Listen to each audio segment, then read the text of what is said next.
استنكر الاتحاد الأوروبي استمرار الجزائر في وقف تجارتها الخارجية مع إسبانيا منذ 9 أشهر، وذلك بعد قرار مدريد دعم مقترح الحكم الذاتي المغربي بالصحراء،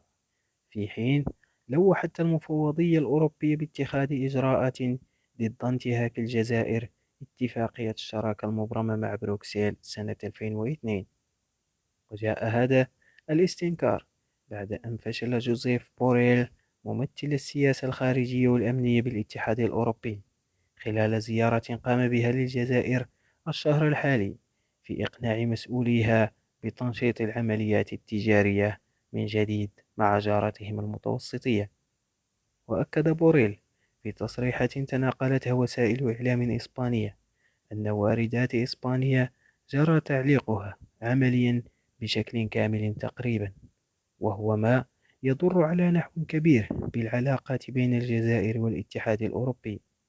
وقال إن المأزق الحالي ليس في مصلحة أحد،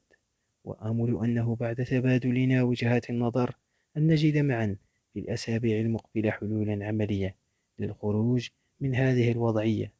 وكان يشير إلى لقائه بالرئيس الجزائري عبد المجيد تبون في 13 مارس الحالي. وكشفت المفوضية الأوروبية أنها مستعدة لاتخاذ إجراءات ضد انتهاك الجزائر اتفاقية الشراكة المبرمة مع بروكسل سنة 2002 من خلال مضيها في موقف العمليات التجارية مع إسبانيا من جانب واحد في كلا الاتجاهين منذ يونيو الماضي،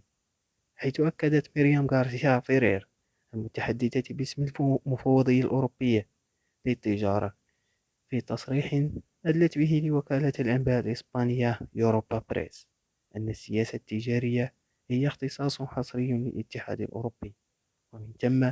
فإن بروكسل مستعدة لاتخاذ إجراءات ضد أي إجراء يتم تطبيقه ضد أي دولة عضو.